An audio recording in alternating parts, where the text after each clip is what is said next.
Rajesna Howjikti aada punna lerasi Chawraba yumdo ihang hangle Rasina Nang tamo chawkhoi natay makhoi su quarter da damak laikre Yumdo puhang hangle Haigumda nima bubok amadi bubugi manakta oina lairasi Isana mapok amadi mapugi manakta asyamna laininglabasidabu laithokluраga loire kaino Asuk sawu yumsina amuka maidawa Papa yumse sauksu sawi hospital oina onthoasi Dadana isa sanathoi gi hospital ama sane habada matang chari Namana jana phane habada tawrase Papa ngasidi namit fate hayang oina laage Fare Mama chana batawshi Bubo ki sanathoi isu lakpado bubo ngairam ge ko Hoy bubo Asumna Rajesh amadi Rasisu hankri Nawangan baga James koisu mama ampa gi manakta laklami Nakal amaromdana Daniel na thoisna gi imungi awabada mateng panglami Sel paiba officer amana paisa thadarakpanina Sunita su Daniel amadi Rasbu harau taramna uglami Nabungani laklise jaga lolo chalo Nangna sida sum leptana lei Ine yarani Akai hojita hotel dagi kay-kino chasilagta ngairi. Khangdre da ibungo, nasan na piyasina karimata udabani. Moy babani na tawrisina yu thaktoy da tawle. Moy mapa machagi khanbadane ine matha sarabani. Ine, adugidi kaisu khanbiruno. Akoisu ine kaygi angamba mateng pangjagi. Sunita na sitha dana awaba sajai. Rasti Sunita gi maram chat khangbani na Mana hari basingdo taning dabada loire. Rasna, bye, chalasira. Abok nangan na halo masa nungai te hayobodo. Adudi ine, aikoy amuk chalukige, nong mamulake. Hoy, pasana chatluko. Daniel, thoisna do anjinduna. Abe, dada chalage ko. Hoy dada, lehaurage. Daniel koy thoki baga, mapa yungaw baduga, mamanaba animuka changlai. Normal aina ngaga payraga changlakli Sunita na Karino ngawa kayo tawra isina Ngasise itaw mayam siga pulaga chakcharam ta chaminagin tawbani Chingdi wala abro Wale nang makhiyam na lang lakan Sunita do wa makataramdana sanatom na larakliba posay singdu pusilaga changkri Mamanaba ani duga sanatom baga mangoldaga khali Thongsin da leplaga leiba thoisnada mamanaba aniduna hautaba mino ama noklaga yengi Sanatombana Ibema ising class amta puthoro Hay baba Thoisnado maraga changkri Sakhena Itaw nagi nachanupi sidi masak fajaine Adubudi aina pokoni dana Rajena Mamit asidaga ujaramnadi fadawni Aina paisa payraklaga operation macha ama tawbirani Aduga maraina ujarani Thoisnado ising class ama pairaga thorakli Mapa ibungo ising du lauraga thaklaba matung maninglomda irujaba chakri Rajenga sakhenga di famawri Thoisna chakumda changlaklaga mamana thabak tawribadu masu mateng panglami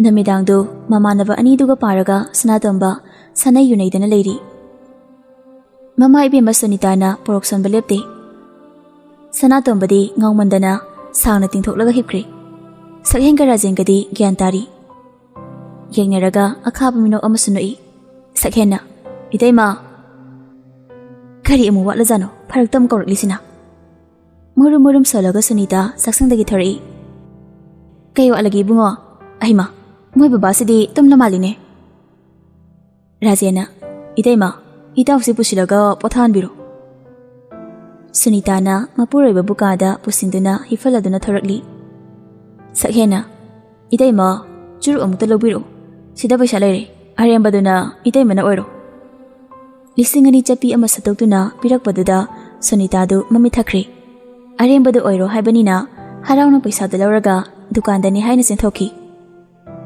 Sunita na thoki baga Rajen amadi Sakhen akhaba minok nok hori Sakhen ka Rajen ka hunadana Thoisna gi kadana changlei Thoisna famungda famlaga leirami Sakhen ka Rajen kana ka gi thongdulon silamlaba matung Thoisnagi famung tamna makongda thangjilei. Somdana Daniel Sanathoi wakhalga nongmo nonggi kauri. Naksinaba migina hena wakhan khali haibaduni.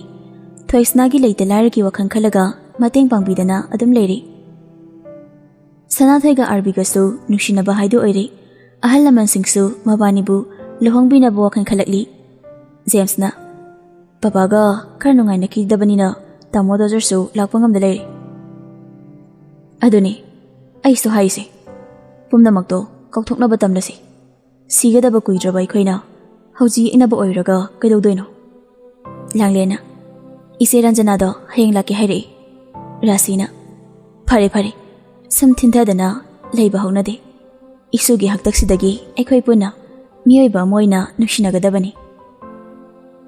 Somdana Thoisnana tumlibedu khongdagi ton phau haife englaga Thoisnagi tanawrabi maithongduda Rajena nali. Ngakli daga makutuna sokli. Thoisna hinadana mikap tholi. Kanano? Ima! Ima! Shh! Lawgono, mitani. Kakawahige, munada. Ima! Ima! Nakoy kanano? Chalo! Sakhena. Lawgono haraga, masiyam lawi. Si haraga, Thoisnagi makutta pairi. Ima! Ima! Nang kailige! Baba! Baba! Ay bitado piyo! Tanzaduda Sunitado may hawkay saroga lai. Ima! Ima! Ay bumda kanbiyo! Imungda Thoisna na lawbuda dabada Sunita Thoisnagi katam na proposal silai. Manung thong lolam bada ubada pakat na. Thong sangdo! Thong siyam to na hangdo! Sakhena madirajen ithak-thakali. Thoisna wuthadok laga thong manaktuda chaplipli. Rajen! Sakhen! Nui ani ngasi lekai tana balaw jingay thong siyam to na hangdoro. Upay lita Rajen thong do hangdori. Sunita gi mamangda langda thuraba saji gi matawgum Sakhena madi Rajen lipli. Sunita sauna Sakhena madi Rajen da kupakna thajili. Nakhoi ani gisi akhoi bu istriba haibadro ha se lisingani chapidu paikhat laga sigi jali no ke hazam da pa paisa sipiraga ai bu hui thadok pagum thadokle aduga isagi chatpu phupna maina lanma ngaktane icha leisabi lei haiba kauthoktuna huina khoigi sikiana da mi haurubage irane chakhar chalo nasa sindu enide si harmaga Sunita Thoisna gi manakta sangsili. Thoisna phamungda tasilaga kina famlaga leirami. Madu ubada Sunita nungaijade. Ibema isa khasu tawroi ima leye. Ima makoina ibu isa da kananasu khasu tawroi ima nane phuraga tangkhrabani. Si haraga Thoisna bu konsinduna themjili. Ngasidi Sunita gi thamoida khangpei petharak pugum tawrei. Milugi pirangdu tapna su sintharakli. Matam khara haukri Sanathoi amadi arbisu ahal masanya naduna luhongbagi matam leplami. Matam kuina kauthoklaraba Sanathoi gi luhongbana naksilakpada Daniel Sanathoi gi wakalda amuk tawki. Thamoina ahanbo oina nuksikibanina waghe kauthokpadi ngamlamde. Sunita gi mapureba Sanatombasu nongmata gyan taba kaubolegde. Thaksin jasilaga mafam kudingda nisa khairami. Sunita na nongmagi kaithela jatuna talakluba paisa phabo mullaga yu thakdoi. Paisa pidragana imungi posai puthoktuna yonthoklaga yu thaknaba hotnarami. Sanathoi gi wakalda tawkhibina Daniel Thoisna bu ningsinglamde. Sanathoi amadi RB gi luhongbasu nongmagi naksilaklami. Mabunga magumna Daniel su Sanathoi gi kuichenjenduna thapapumna makhotnarami. Prabha Sundar amadi Naiton poksaba machanapa Rahul su luhongba naksilaklabanina chawraba Rajesh ki sangai duda punna leirami. Namidang wairam ki matamni Sunita na mangonda chengmali. Thoisna na samjet ama pairaga phansangduda famna masam hali. Tanjaduda napi ama propasang silaklaga ise Sunita ta Sanatombodo lekai mayamna phubada gyan mangkidana hospital da pukhatnaba ta hobani. Aha kadai de lehauge oto da hakal hobani. Nene kaigino mayamna purido cycle huran gadabagi ilame haye. Ibema nang hakleramko ima satlaga yenglukige. Ahai ima gyan tadraba lekai duna ꯑꯉꯥꯎꯕ ꯃꯤꯗꯨꯕꯨ ꯏꯍꯤꯡ ꯊꯣꯛꯄ ꯃꯈꯩ ꯐꯨꯔꯕꯅꯤꯅ ꯁꯤꯕ ꯆꯪꯕ ꯈꯪꯗꯅ ꯂꯩꯔꯝꯃꯤ꯫ ꯃꯇꯝ ꯈꯔꯗꯤ ꯍꯣꯁꯄꯤꯇꯥꯜꯗ ꯂꯩꯕꯗ ꯇꯥꯔꯝꯃꯤ꯫ ꯁꯨꯅꯤꯇꯥ ꯃꯆꯥꯅꯨꯄꯤ ꯊꯣꯏꯁꯅꯥꯒꯤ ꯈꯟꯕꯗ ꯃꯊꯥ ꯁꯥꯔꯝꯃꯤ꯫ ꯂꯩꯀꯥꯏꯒꯤ ꯃꯤꯅꯒ ꯐꯠꯇꯕꯅꯤ, ꯁꯨꯅꯤꯇꯥꯅ ꯁꯤꯜꯂꯒ ꯊꯣꯏꯁꯅꯥꯕꯨ ꯃꯥꯒꯤ ꯃꯄꯥꯝ ꯂꯝꯗꯝ ꯑꯣꯏꯔꯤꯕ ꯈꯨꯡꯒꯪꯗ ꯂꯩꯍꯜꯂꯝꯃꯤ꯫